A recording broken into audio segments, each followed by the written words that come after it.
After a busy morning at the roundup, watching the sorting of horses as they went back to their farm, we bust ourselves out for our last leg of our horseback journey in Iceland.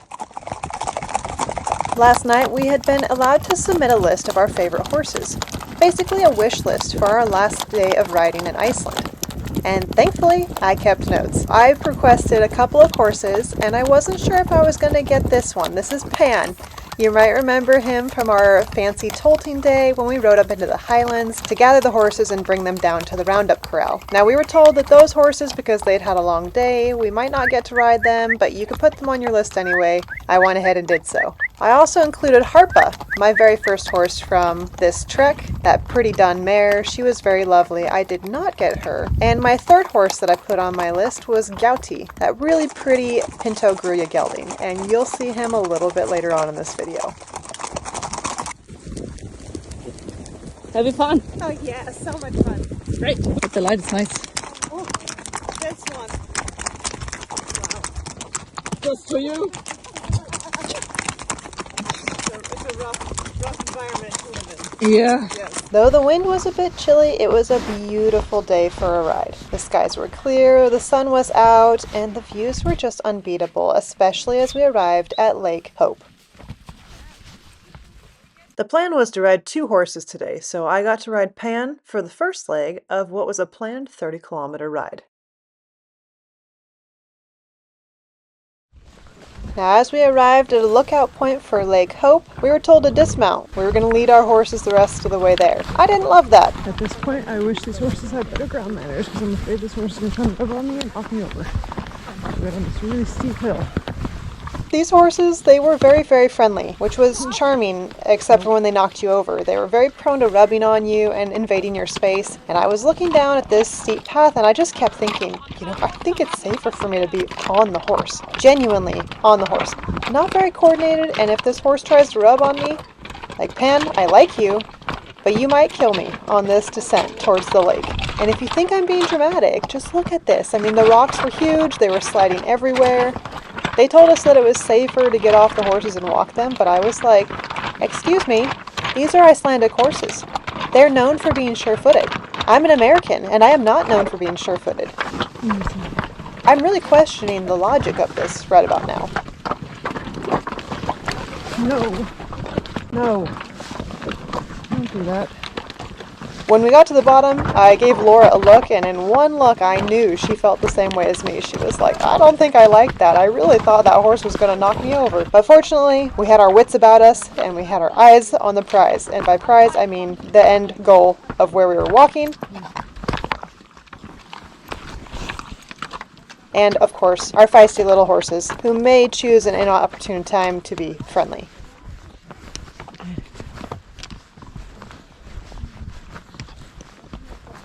All right, Nicole, day 2, how you feeling? Day 2, I am waging war on the mud with rain pants. Yeah, you are.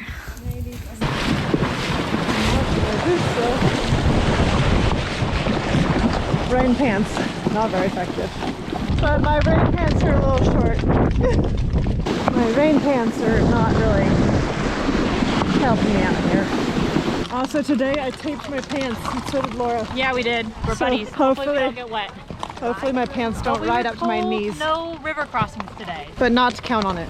Today was a big day for our horse tour. Not only was it our last day, sad tear, but we got to see the roundup, and our flagship event for our riding portion of today was getting to cross Lake Hóp, which is often just called Hóp. It's a large, shallow, tide-influenced lagoon-like lake in Northwest Iceland, known for excellent fishing, scenic shallow sandbars at low tide, and easy access from the main highway, making it a notable natural feature of the region. And as you can see, it is absolutely beautiful. The ocean is off to our left, the rest of Iceland is to our right, and there is water as far as the eye can see. Now, we were told that it would be like crossing one of the rivers to start with, and that it would eventually become more shallow, and we would be able to tolt our way across the entire body of this lake. How you doing on your little horse over there?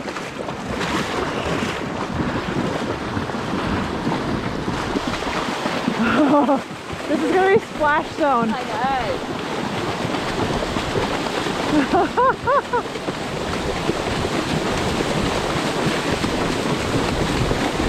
Oh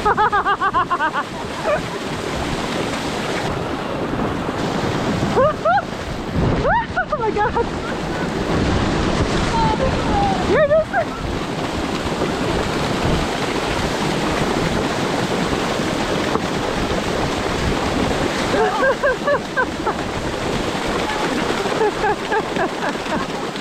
Now I promise I did not laugh my way and cross the entirety of this lake, but it was a close call because this was amazing.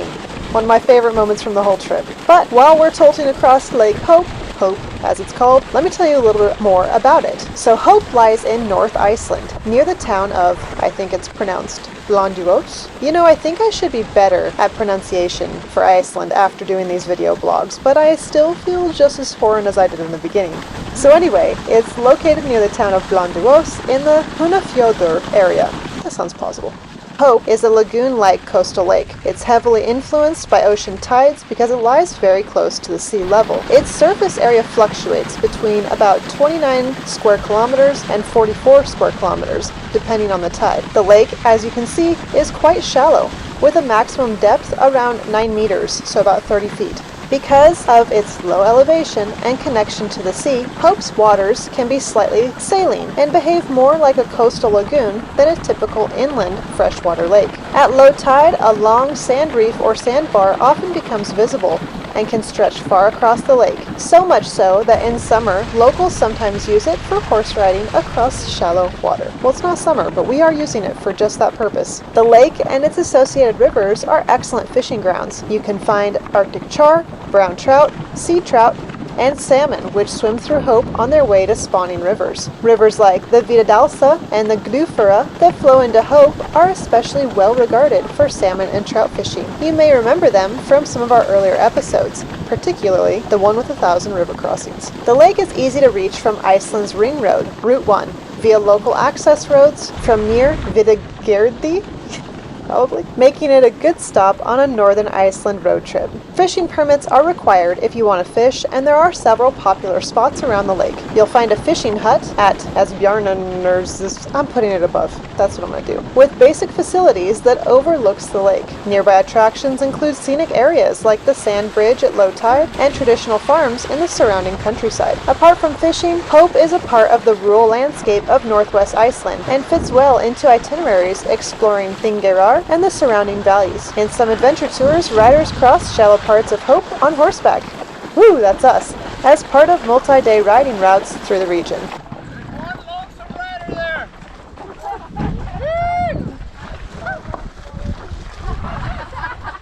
Oh, amazing. How'd you do? Fantastic. I'm soaking wet. This is a polar bear! Rider!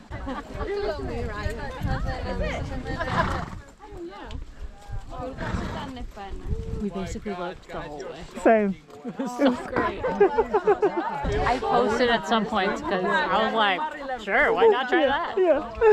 It worked. I did great. Good. I'm glad to hear it. Since I'm videoing, I need video evidence of how wet I am. I am also soaking wet. Well, we're wet already, so Might as well do it again. yeah, Let's go. we're going back. Yeah. He thinks food. Yep. I want food. They worked hard for that. Dripping wet. Looked all that way. Yeah, you got a pad. Yeah. Look at that. Yeah. Who's the lonely rider? Did we see him already?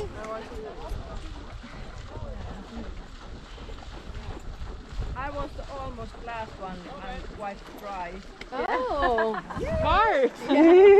Well, you have to go back because you have to need to go wet. Yeah, you're not wet enough. Everybody else has water all down their face and you look pretty good. I keep That's all good. You push him a little. That's why we're dating. You know the way. Guide us. but then he wanted to I got up already in my sights.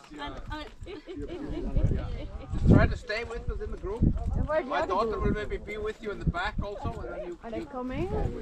It's nice to film that. Yeah. Solid on our horses. Yeah. Not be racing. Did you get him? I was really glad with my glasses. Yeah, I bet you were. I was wishing I had mine on. Lenses, yeah. With like a windshield wiper. Yeah.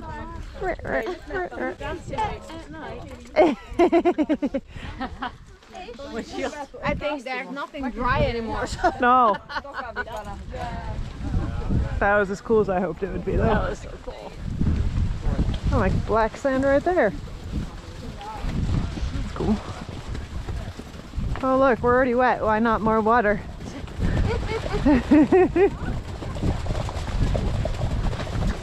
Oh, no. Yep.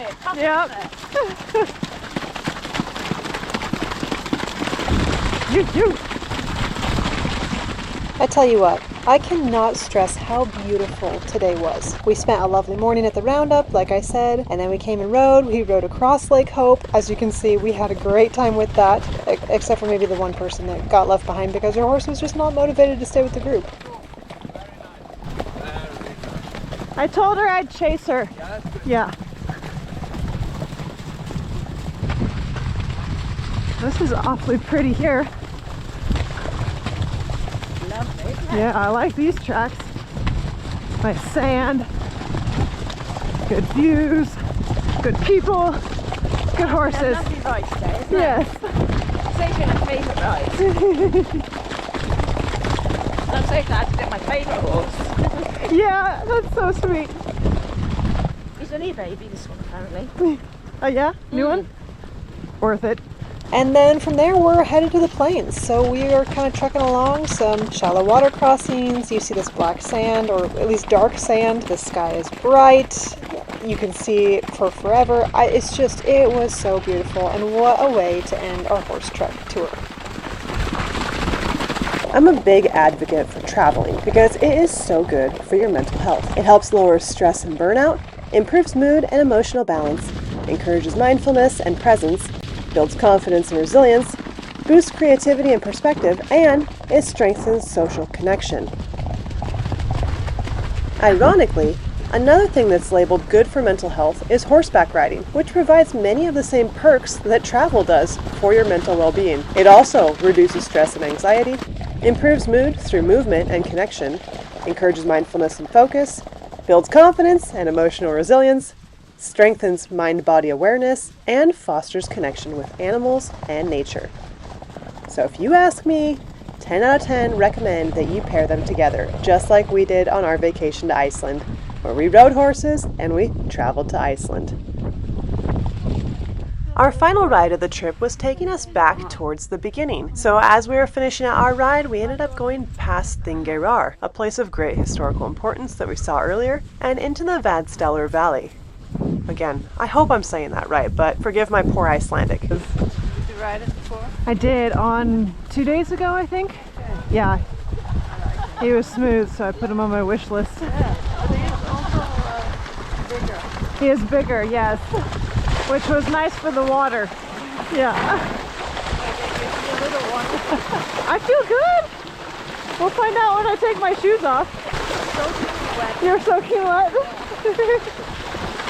Now the Vatnsdæla Valley is home of the Vatnsdæla-Saga, which is one of the sagas of Iceland, and it's a great example of how family, land, and power shaped early Iceland. It was set mainly in the late 9th to 10th centuries, during and just after the settlement era, and it's located in, like I said, Vatnsdæla Valley in northern Iceland. It focuses on the descendants of Ingimundur the Old, one of the early settlers of the region. The saga follows several generations of the family as they establish themselves as chieftains. Somebody is not where they're supposed to. It blends family feuds, legal disputes, supernatural elements, and political maneuvering. I want to. So bad the other Nicole got him.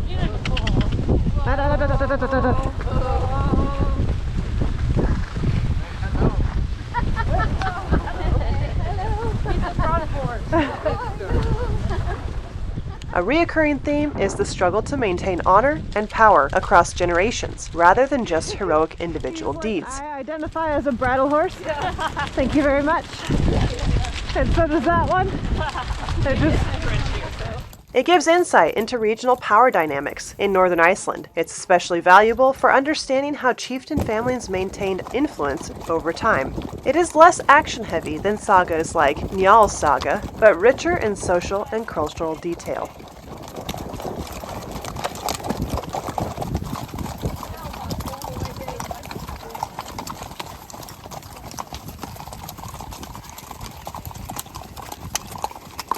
And now it's time for our final recap of day 4 of our horse safari tour. So as you can see, we spent 4 hours in the saddle, rode 30 kilometers, and Laura's soreness is bumping up too. As we rode into the farm where the horses would be staying after the completion of tourist season, we were in for a bit of a surprise, in the form of some good old-fashioned elbow grease. And by elbow grease, I mean we were scrubbing 4 days of mud off of our tack to help out the farm. And it was Laura's first time washing a saddle, so I don't know what that says about me. Maybe I didn't make her work hard enough in early training days. You know, I've never cleaned a saddle before. Well, It's a good time to start. the first time then. Be in the saddle.